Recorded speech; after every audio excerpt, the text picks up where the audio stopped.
Hi guys, good morning. तो आज हम थोड़ा बैंक्स के अपडेट्स के बारे में बात कर लेते हैं। हम कुछ अराउंड छः बैंक्स का अपडेट्स डिस्कस करेंगे। तो पहले कुछ इनसाइट्स डिस्कस कर लेते हैं। पहला है कि एक बड़े बैंक्स को डिपॉजिट ज़्यादा मिल रहा है।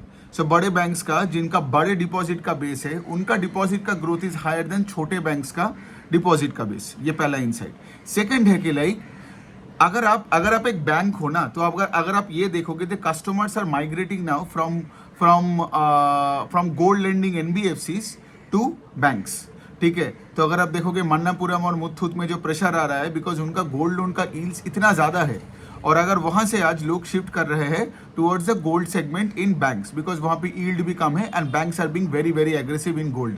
ठीक है, तो ये दो मेजर दो अपडेट्स है। इसके साथ साथ क्या है कि लाइक से फॉर एग्जांपल, अगर कोई भी बैंक का अगर सीईओ का टेन्योर खत्म हो जाता है, राइट, जब वो कोई अच्छा काम कर रहा है, तो वो एक रिस्क बनता है। तो रिसेंटली आपने देखा होगा साउथ इंडिया बैंक का जो सीईओ है मिस्टर मुरली रामाकृष्णन, ठीक है, वो अच्छे काम कर रहा था। अक्टूबर 2020 में वो बैंक को ज्वाइन किया था, लेकिन उनका टर्म रिन्यू नहीं किया, और उनका टर्म ये अक्टूबर के आसपास खत्म हो जाएगा इन 2023। अब ये रिस्क क्यों बोल रहा हूँ? बिकॉज वो अच्छा काम कर रहा था। ठीक है, वो पुराने जो बुक्स था उस बैंक का, ठीक है, जो भी गड़बड़ बुक था, तो उसको ठीक कर रहा था, नया लोन्स ठीक जगह में दे रहा था। और कोविड के बाद से अगर आप देखोगे उनका एसेट क्वालिटी इंप्रूव हो रहा था, प्रॉफिटेबिलिटी इंप्रूव हो रहा था, और अपना एडवांसेस का ग्रोथ भी बढ़ते जा रहा था। लेकिन जब कोई अच्छा काम करे तो उसको जाने क्यों देना है? करेक्ट, तो वो बन जाता है रिस्क। और बैंकिंग में मैनेजमेंट सब कुछ है। ठीक है, अगर आपका एक अच्छा सीईओ छोड़ के जाता है तो स्टॉक पे भारी प्रेशर आता है। बिकॉज अगर आप सीईओ को, मतलब अगर अच्छे कंपनी का सीईओ देखोगे, लाइक उदय कोटक हो गया, एचडीएफसी बैंक का आदित्यपुरी हो गया, तो ये सारे स्टॉक्स लॉन्ग रन में पैसे इसलिए बनाया बिकॉज ये लोग 20, 25, 30, 35 साल, उदय कोटक तो मोर देन 35 ईयर्स से है कोटक महिंद्रा बैंक में। ओके, तो उस तरीके से आप थोड़ा रिजल्ट को थोड़ा एनालाइज कर लेते हैं। तो सबसे पहले हम एचडीएफसी बैंक का बात करते हैं। अब देखिए, एचडीएफसी का एडवांसेस का बुक अभी 16 लाख करोड़ क्रॉस कर चुका है। अब ये देखिए, एसबीआई, एचडीएफसी बैंक, इनका बुक जितना बड़ा होता जाएगा ना, उस बुक पे उस पहले का 5 साल 10 साल पहले का ग्रोथ रेट और कभी नहीं आएगा। सो एचडीएफसी बैंक अगर कोई लेता है अपने पोर्टफोलियो में, उसको 10, 12, 13, 14% सीएजीआर से खुश होनी चाहिए। बिकॉज इस 16 लाख करोड़ के बुक में फिर आगे जाके और भी बड़ा होगा ना, फिर 18 लाख होगा, 20 लाख होगा। What I am worried about is the pace of the growth. Because इतने बड़े बुक में आप 25% से कभी ग्रो ही नहीं कर पाओगे। करेक्ट, तो जितना आपका साइज बढ़ता जाएगा उसका ना आपका पेस ऑफ द ग्रोथ घटता जाएगा। सो उसी एंगल से अगर आप रिजल्ट देखोगे, एचडीएफसी बैंक का जो एडवांसेस है, तो as I told you 16 lakh crore को छू लिया है। और उनका जो एडवांसेस का ग्रोथ है दैट इज 16.9% YOY, राइट। अगर आप 5 साल 10 साल पहले जाते तो एचडीएफसी बैंक का एडवांसेस का बुक ग्रो करता था 25-30% से। अभी घट घट के 16.9% भी मुझे देखना पड़ रहा है। तो इसका क्या मतलब? Size becomes your enemy. ठीक है, जितना बड़ा साइज है उसमें आपका ग्रोथ का इशू आएगा। तो शेयर क्या होगा? ऊपर बढ़ेगा, लेकिन एक स्लोअर पेस में बढ़ेगा। Got it? तो यही होता है बात, क्योंकि हम शेयर बाजार के लोग हैं, हमको तो मार्केट के एंगल से एक स्टॉक को देखना है। दूसरा चीज कुछ है नहीं, एज आई टोल्ड यू कि लेकिन इतने बड़े बेस में भी HDFC bank can grow deposit eight 20.8% YOY। तो ये भी एक चीज है, लाइक इतने बड़े बैंक का डिपॉजिट का बेस 20% से ग्रो कर रहा है, मतलब deposits are shifting from small banks to the big banks. अच्छा, दूसरा अगर मैं बात करूं एचडीएफसी बैंक का, बाकी सब तो ठीक है, कासा भी ठीक है एट 44%। और इनका भी एक चीज मैं और देख रहा हूं कि क्योंकि एचडीएफसी बैंक ने कोविड के टाइम में कॉन्शियसली एक्चुअली कोविड से पहले से ही डिसीजन लिया था कि हम रिटेल लेंडिंग ज्यादा नहीं करेंगे, हम लोग कॉर्पोरेट में ज्यादा लेंड करेंगे, क्योंकि रिटेल में इनको प्रेशर दिखा था। ठीक है, लेकिन अभी सीन बदल चुका है। आगे अगर आप रिजल्ट देखोगे ना, तो रिटेल बुक 21% YOY से ग्रो कर रहा है। ठीक है, जबकि the corporate book only grew by 12.5% YOY। मतलब एचडीएफसी बैंक आपको क्लियरली बता रहे हैं कि अभी हम रिटेल फोकस्ड होने वाले हैं। ठीक है, अब रिटेल से अच्छा क्या होता है ना, अगर आप रिटेल फोकस ज्यादा होते हो तो आपका निम का एक्सपेंशन होते हैं, राइट, आपका प्रॉफिटेबिलिटी बढ़ता है। लेकिन रिटेल लोन्स में प्रॉब्लम्स भी ज्यादा आ सकता है। तो बैंक ने कॉन्शियसली वो डिसीजन लिया था, लेकिन इससे क्या हुआ था, पिछले 3 साल में एचडीएफसी बैंक का प्रॉफिटेबिलिटी ग्रोथ पे थोड़ा सा अफेक्ट किया था। ठीक है, और कोटक का भी ऐसा ही फंडा था। जबकि आप देखोगे आईसीआईसीआई बैंक और एक्सिस बैंक का आरओए और आरओवी बहुत बढ़ गया था। क्यों? बिकॉज उन्होंने रिटेल लेंडिंग पे ज्यादा फोकस किया। ठीक है। अब जब आप रिटेल लेंडिंग में फोकस करोगे और अगर आपका एसेट क्वालिटी ठीक रहा तो ऑफ कोर्स आपका निम बढ़ेगा, राइट, आपका नेट इंटरेस्ट इनकम बढ़ेगा। बिकॉज पर्सनल लोन और क्रेडिट कार्ड में अगर मैं सिंपल से एग्जांपल लूँ, ये पर PL और CL में, मतलब क्रेडिट कार्ड और पर्सनल लोन में आपका इंटरेस्ट रेट सोचिए ना, पर्सनल लोन में होता है 10-15% के ऊपर और क्रेडिट कार्ड में 35-40% के आसपास होता है।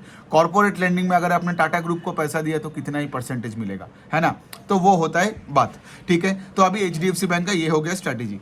अच्छा, इसके साथ साथ अगर मैं CSB बैंक का बात करूं तो जो मैं दूसरा वाला इनसाइड बोला वो यहाँ पे हो गया कि CSB बैंक का जो ये गोल्ड एडवांस का जो बुक है ना, that's growing 47% on a YOY basis. तो एक तरफ CSB बैंक का गोल्ड लोन बुक 47% से बढ़ रहा है, दूसरी तरफ मन्नपुरम और मुथूट का गोल्ड लोन बुक बढ़ ही नहीं रहा है। उनको मतलब बढ़ रहा है but at a very slow pace and बहुत दिक्कत हो रही है, उनको यील्ड घटाना पड़ रहा है गोल्ड लोन का।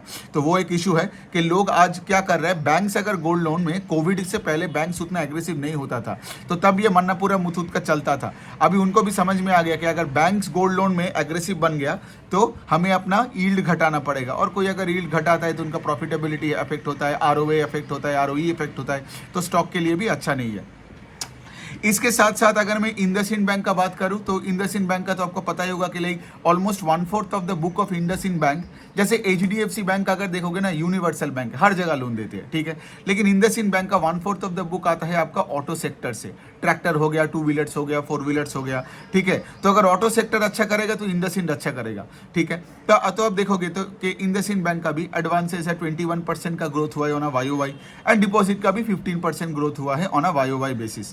कासा है 40%, तो बहुत ही स्टेबल अच्छा रिजल्ट ही है इंडसइंड बैंक का। मतलब ये अपडेट का बात कर रहा हूँ, रिजल्ट तो बाद में आएगा, बिकॉज ये कोई भी बैंक का ना एसेट क्वालिटी का नंबर्स देता नहीं है ये लोग अभी, ठीक है। ये आएगा जब रिजल्ट्स आएगा, फिर कौन कॉल होगा, ये सिर्फ एक अपडेट है और मुझे लगा कि सारे अपडेट्स पढ़ के मैं आपको दे दूं।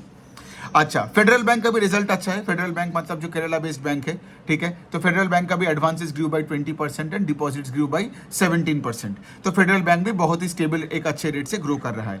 अब यहाँ पे छोटा सा देखिए, मैं 2 और बैंक का बात कर रहा हूँ, 2 और भी रीजनल बैंक है, फेडरल बैंक के जैसा ही है, लेकिन ये लोग इनका साइज उतना बड़ा नहीं है। जैसे for example Karnataka bank and south India bank. Karnataka Bank का रिजल्ट से मैं ज्यादा खुश नहीं हूँ, मतलब अपडेट से। इनका एडवांसेस सिर्फ 6% से बढ़ा, राइट, जबकि मैंने बोला HDFC बैंक का एडवांसेस बढ़ा 16.9, फेडरल बैंक का 20, इंडसइंड बैंक का 21, इवन मैं अगर CSB बैंक का भी बोलूँ ना, CSB बैंक का भी एडवांसेस ग्रू बाई 30%, तो इनका 6% से क्यों बढ़ा, राइट, तो ये मुझे अच्छा नहीं लगा रिजल्ट। और अगर आप कर्नाटका बैंक का देखोगे, deposits also grew by 8%। South India Bank का तो प्रॉब्लम ही कुछ अलग है, राइट, उनका तो अच्छा CEO जाने वाला है सितंबर में, तो वो एक रिस्क बन जाता है, राइट। मेरा उसका स्टॉक भी था, मैंने उसको बेच दिया, बिकॉज जब मुरली रामाकृष्ण छोड़ के जा रहे हैं, अब मुझे पता नहीं कौन आएगा, क्या होगा, मुझे वो रिस्क नहीं लेना है, मेरा दूसरे स्टॉक से मैं उसमें शिफ्ट कर गया।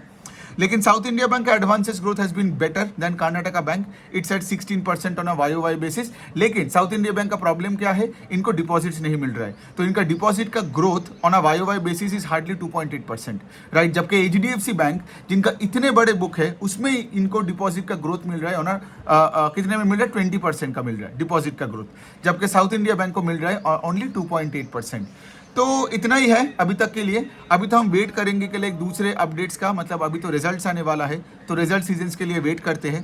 तो ये सब के बाद में मैं यही बोल रहा हूँ कि लाइक मतलब समरी यही बनता है कि लाइक आज बैंक्स गोल्ड लोन्स पे बहुत ही एग्रेसिव बन रहा है, तो गोल्ड लोन NBFCs को प्रॉब्लम हो रहा है। HDFC बैंक बड़े से बड़े एक हाथी बन रहा है और इतना बड़ा उनका बेस बन रहा है कि उस रेट से ग्रो नहीं करेगा। तो आई डोंट थिंक कि लाइक कोई 20s में या 30s में किसी को HDFC बैंक लेना चाहिए। Although the bank is very stable, आपके पैसे प्रोटेक्ट करेगा, लेकिन उस तरह से पैसा भी नहीं बनाएगा, बिकॉज इनका ग्रोथ का इशू है, इतना बड़ा बन रहा है। जैसे स्टेट बैंक का 20-25-30 लाख करोड़ का लोन बुक है, कहाँ कैसे ग्रो करेगा, करेक्ट। सो फेडरल बैंक, इंडसइंड बैंक और ये बाकी दोनों बैंक का भी मैंने सबका एनालिसिस किया।